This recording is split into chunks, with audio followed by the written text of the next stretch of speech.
Read James 1:23 and 24. Holding the truth in your mind, and I'm repeating this that I have given you over the years. Holding the truth in your mind is not necessarily a characteristic, well, it's not a character change. It's not going to change you alone. Example, if you go to your mirror in the morning when you get up and you look in that mirror, what do you see? You see your hair, your appearance is a mess. Your hair is all over the place. You need to brush your teeth. You need to wash your face. Come on. I mean, I can imagine what some of you look like. I know what I look like when I go look in the mirror, and I don't like what I see. But let me tell you something. I can look in the mirror and I see my hair is all over the place. I see that my face needs washing. I see that I need to brush my teeth. I see that I need to gargle my face. I see all this. But until I pick up a brush, until I attack the problem that I'm seeing in the mirror, the tangles are going to stay there. The face is going to still be. In other words, just to look in the mirror in my mind, to see me alone, that's not going to change anything. 2 Samuel 12:1-7.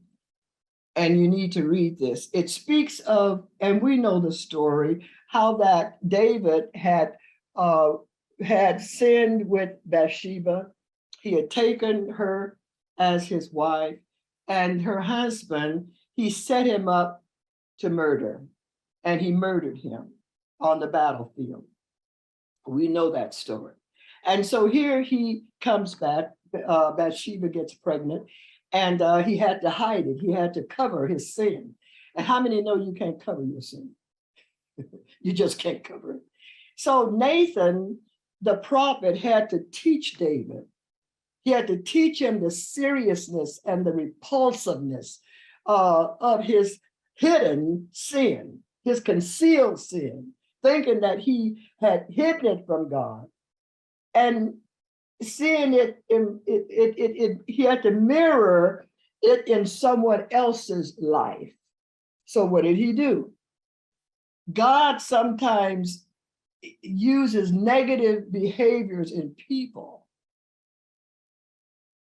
And with that, we come into a contact or a reflection, you might say, of the hidden thing or the hidden sin. He shows us that in someone else, and then our eyes open to see that person. And the problem when we use others, their specks, the Bible speaks of specks in their eye when there's planks in your eyes, you know, and so you fail to reflect upon the warning that is there. Let me share this with you. When we look, to make it plain so I don't confuse you, sometimes God have to give you an example of someone else with the same hidden thing that you got in order for you to see yourself.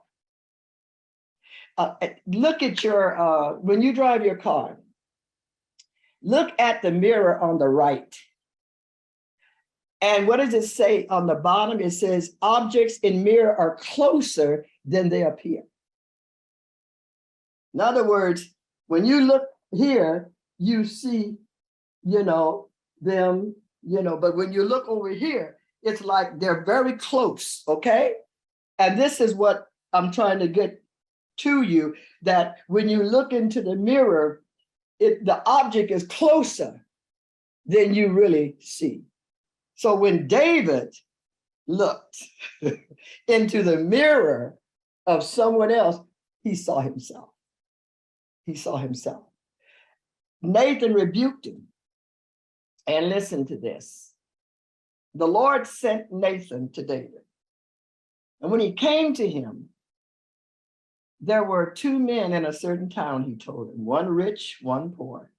And he told him the rich man had a very large number of sheep and cattle. He's talking about David. He's depicting him. He's showing him a mirror of himself. The rich man had a very large number of sheep and cattle. But the poor man had nothing except one little ewe lamb that he had bought. He raised it and it grew up with him and his children. Now, this was a man that he murdered. He only had one little wife, that's Sheba, and he loved her. But it goes on to say it shared his food, drank from his cup, and even slept in his arms. It was like a daughter to him. Now a traveler come to the rich man, but the rich man refrained from taking one of his own sheep or cattle to prepare a meal for the traveler who had come to him. Instead, he took the ewe lamb that belonged to the poor man and prepared it for the one who had come to him. David was angry. He was angry because David judged, he would burn, the Bible said, with anger against the man, and said to Nathan, as surely as the Lord lives, that man who did this must die. In other words, he was mirroring really what David had done. David said he must pay for that lamb 4 times over because he did such a thing and had no pity. It's funny how we can look at others and we can judge them, and we can just not seeing ourselves. Okay, the Bible said looking at the speck, not seeing the plank in your eyes. David had to see himself by looking at someone else that was pictured by the prophet that it did the same thing. And Nathan told him, you're the man. I just showed you yourself, and you pronounced judgment on yourself for what you have done. But you're not going to die, but you're going to have to walk through this. You're going to have to live through this. And oftentimes that's the self-deception. James goes on to contrast self-deceived, worthless religion with pure and faultless religion, giving a practical example of each. He said, James 1:26, one type of self-deception, and it is to believe that our words don't matter. It's a very deceptive thing to believe that what comes out of your mouth doesn't matter. James said, those who consider themselves religious and yet do not keep a tight rein on their tongues deceive themselves, and their religion is worthless. And so he makes a real contrast here of those who successfully avoid being deceived, practicing a true religion. When we look at self-deception, it's illustrated tragically. We see it also by Samson. And I want you to look at this. We know the story. I've tried to pick those that you know and that you're familiar with, most of you. But Samson, that great hero of Israel, that one that had that great strength, and he was a Nazarene from birth, remember, and his hair grew. His hair was beautiful, and God said, you never should cut your hair. Don't ever cut your hair. That is a covenant vow between you and I. And so here, Samson never did. He was a man of great strength, unusual strength, until he laid his head in the lap of deception. And that deception, we know, was Delilah. He laid his head, the secret of his strength. But the strength wasn't necessarily in his hair. And I want you to really understand this and get this. The strength of Samson, his greatness, it wasn't in his hair. It was in the covenant that he made with God. And in that covenant, there's something that I will have you to do, to never do, as to seal the covenant. But the covenant is in the strength of your power is in your obedience and in the covenant that you made with me.